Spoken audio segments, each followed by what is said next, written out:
Courtney. Well, hello, Heidi. How are you today? I'm doing well. Fabulous, and welcome to Sunday Sessions. We are going to continue on with more stories in New York City, and I'll let Courtney take it away. Thank you, Heidi. Okay, so I left the burlesque scene with happy memories and went back to the store. And of course, my partner, Moises Morales, he had installed a couple of his cousins into the boutique to look after things while I was on my travels, which was good.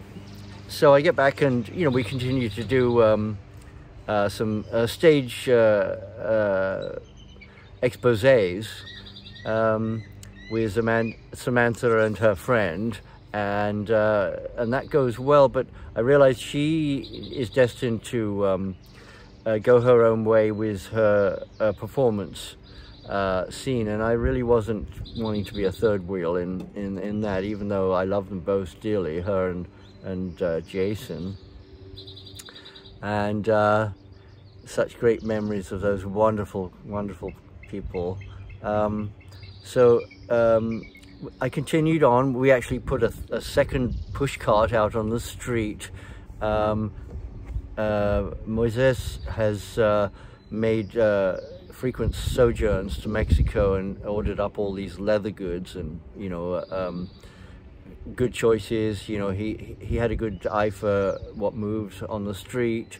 We still had all these tens of thousands of teeny boppers, you know, swarming the streets of New York through the summer of '68 and into, you know, '69, and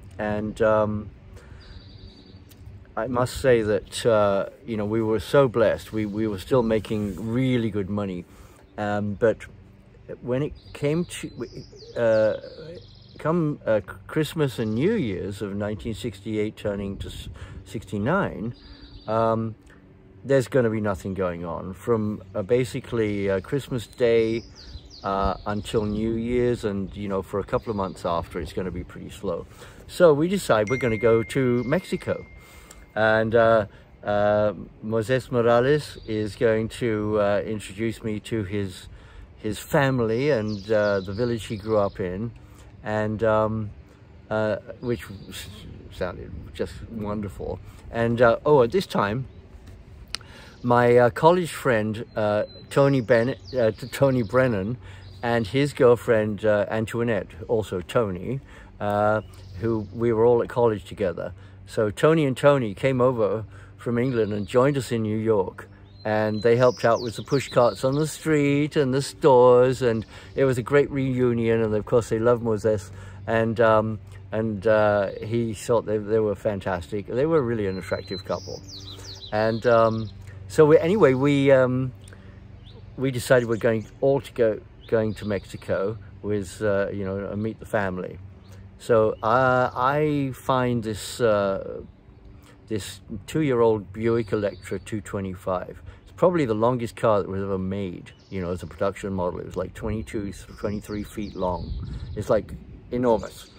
Such a long, sleek, and fast vehicle.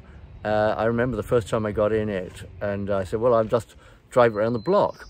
I got in, turned it on, you know, put it into gear, put my foot down like I would with my old Crocs that I'm used to driving back in England, where you floor them to get any motion at all. And and well, not my Jaguar, that was pretty quick off the mark. But I didn't realize how fast these big cars were. You know, they were absolutely, there was no smog control or any of those governors on the engine. It was just raw power. And this thing just went, you know, it took off so fast, it peeled rubber. Then with like, suddenly I was like 100 yards down the road, and I was like, oh, need a soft foot on those. And so we bought this beautiful big car, cash, of course, you know, because we were cash rich. And we all took off for Mexico. Oh my gosh. So we drive down the East Coast, you know, through from New York, Philadelphia, on down through all these great cities along the eastern seaboard there, headed for, we went to Florida first. We wanted to go to where Mardi Gras was and all that stuff. Of course, it wasn't happening right then.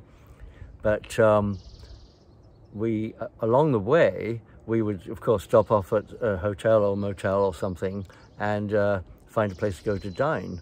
Well, everywhere we went, now my hair was, you know, it was getting long, but I hadn't been in country that long. It wasn't, it was maybe, you know, it wasn't even down to my shoulders, but it was shaggy and long for those days. And so wherever we stopped for dinner, you know, we got a cool reception. Some of the receptions we got were like absolutely nothing. They wouldn't even acknowledge that we were there. And I said, excuse me, miss, could we have some service? And he said, I'm sorry, we can't serve you. You know, we don't serve hippies. I said, what's a hippie? He's like, what are you talking about?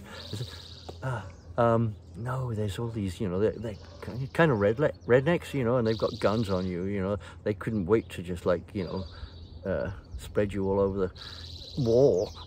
I was like, oh my gosh, really? Seriously? You know? I thought this was a free country. Yeah, they're free to, like, you know, bear arms and kill people. Like, oh, okay.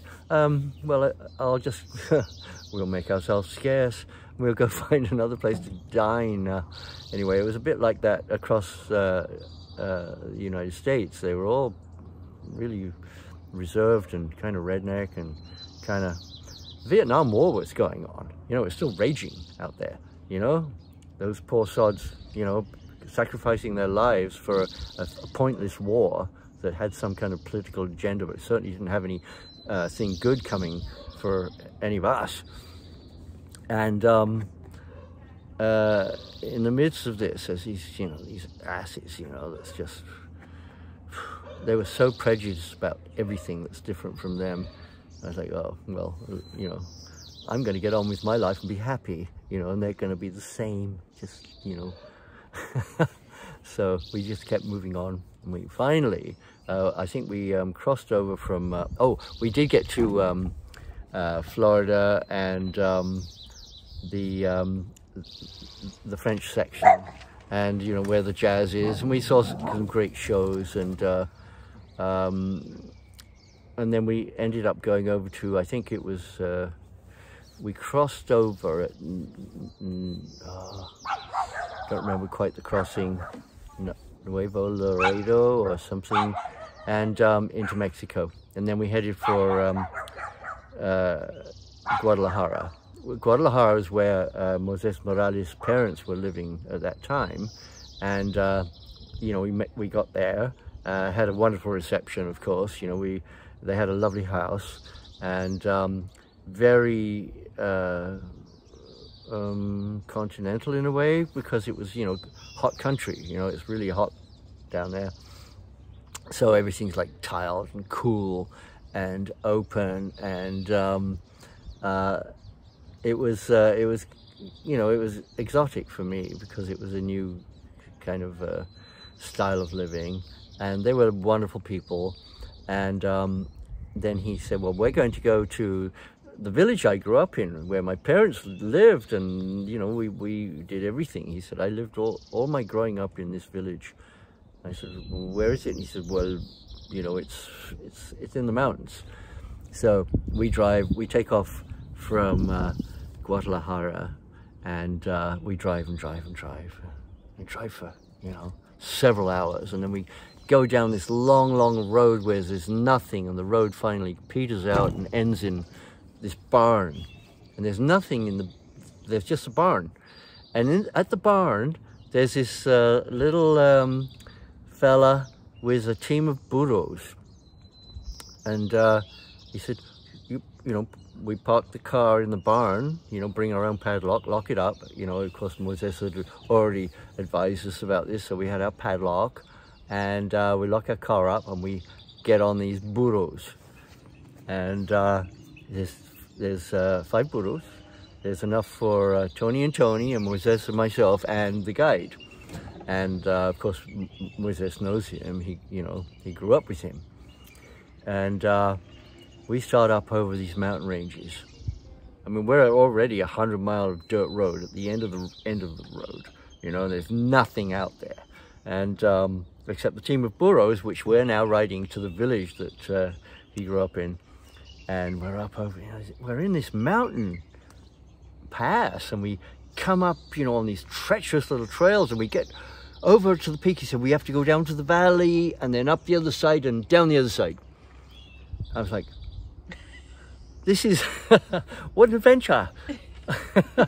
This is great. Sure enough, we're on these burros. The burros are really solid on this like treacherous footing. I wouldn't have wanted to walk that trail, let alone, but these burros are a lot more stable footed than I would have been. So we just had to be cool and let the donkey do his work. Anyway, so that's how we traveled. The sun beating down on us, and I'm trying to keep my posture on this donkey, but pretty much just kind of 5 hours like.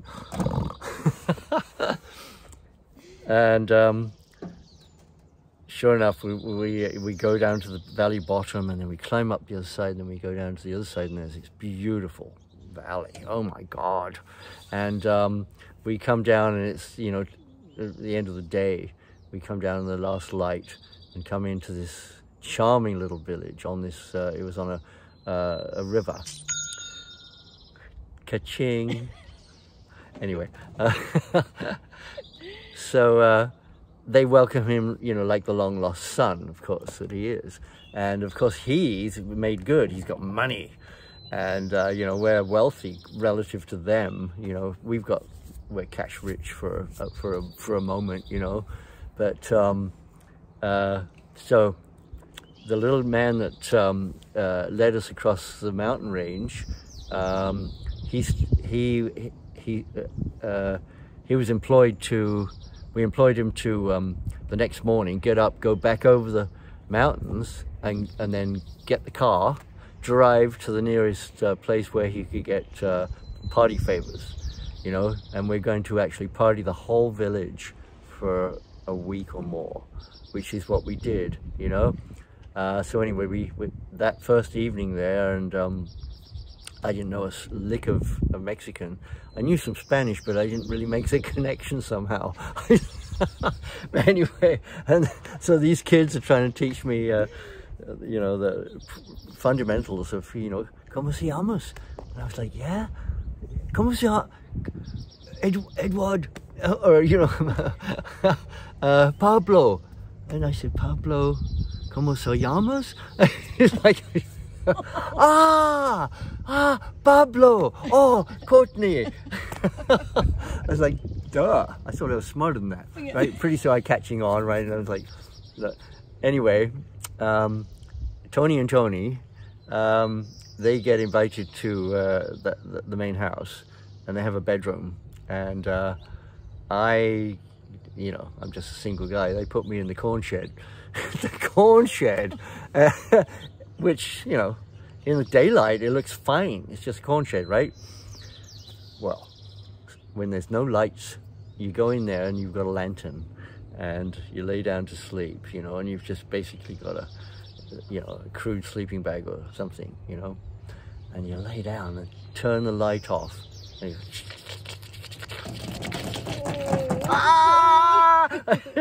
and there's bugs the size like this, everywhere, crawling everywhere.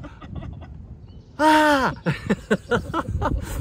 I say, well, they're not going to eat me. They're not going to really do anything as long as they don't scuttle across my face, I was like, I'm going to have to, deal with this, This is before the days of Indiana Jones, he hadn't made his movies yet.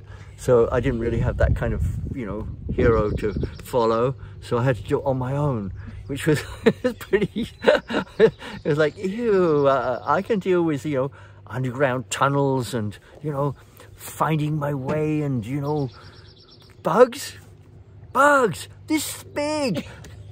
Like, ah! Creepy. Anyway, I got through the first night. They said, how'd you sleep? I said, how would you sleep in a corn shed with, 6-inch bugs? They said, oh, I'm so sorry about your luck. We had a lovely time in our bedroom. Shut up. Like, anyway, so the little man came back the next day with all of this, alcohol, right? And party favors, all the goodies, whatever, it was that they had, junk food and stuff like that. The only thing in the village that was anywhere part of the 20th century, because it had evolved, on its own, back in this mountain valley for centuries, on its own, completely divorced from the rest of civilization. I mean, of course, there was exposure. They were dressed and they didn't have painted faces. Well, maybe the women did, but anyway. So anyway, it was just they farmed and they hunted. I remember saying, oh, today we go get dinner. I said, okay, dinner. So my partner Moses, he picks up this great big rifle, and Tony and Tony decide they're going to stay around the river and just, visit people, and have a quiet day. And I decide I'm going to go hunting. I don't have a gun, but, I couldn't have kept up if I had had a gun. Honestly, these guys are just like, they're like goats. They're mountain goats. They're just going up and down mountain sides. And then I was just doing all I could to keep up with Moses. And he's carrying this big gun and a pack. And I'm just like, I got water. And he goes, he stops and he looks across to this mountainside, across this other, gorge. And he goes, boom! Oh, and then we down the mountainside and we cross the gorge and we go up the other side and, whatever it was he saw, and he'd killed it. It was like... Holy cow. I didn't even see what he was shooting at. Sure enough, he got it. I said, what is it? And he said, critter. I said, what are we having for dinner? He said, critter. He said, anything that we, moves, we shoot it, we have it for dinner. It's critter. Oh. Like critter stew, critter steak, if it's big enough. Critter soup. It's like, wow. Well, I won't ask, Everybody here looks pretty healthy. Yeah. So we had critter every night. Critter and, corn, whatever they grew. Came the day, always in a week of my being there. It was the week that the crawdads came down the river, and they would stand out there in the river with these nets and catch them. So I was like, smart ass white guy, I think, well, I'm just going to dam the river and they'll all just flood and they'll all just lay in the pools around the river. So I get out there at crack of dawn, I dam this river with, rocks and sand and stuff like that. And sure enough, it just floods and it goes out to the sides and then, gathers back together and continues on its way. And behind it, it just left hundreds of these crawdads, these freshwater, crawdads, right? Yeah. They're like lobsters. Yeah, they're freshwater lobsters. Yeah. But they're pretty big. Oh, they're yeah. Big. Oh, wow. They're big as a bug. Anyway,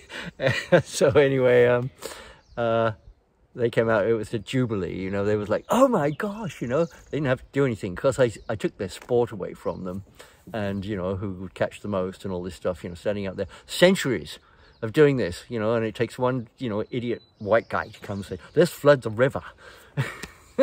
I mean, the very next year they had a landing strip going in there, and everything had changed. I was like, oh dear, did I do that? Anyway. All from jamming things up. Damn Englishman. So anyway, so that was a nice little episode. Of course, I fell in love with one of their girls. It was just like, and she was like, oh, can you just take me away from all this? Well, you know, no, you know, everybody in the village was related to her. And you touch her, you know, we kill your ass. You know, it's like, okay, I can, hands off. Eventually, of course, our time was up, and we had a wonderful time, wonderful people, and we took the burros, you know, went over, got the car, and drove back to the highway, and then we continued our journey to our destination was Acapulco, and thereby hangs another tale. Excellent. Thanks, Courtney. Well, I hope you enjoyed that, and we look forward to seeing you next Sunday. And Thank you, if Heidi. you like the stories, remember, like and subscribe. Bye now.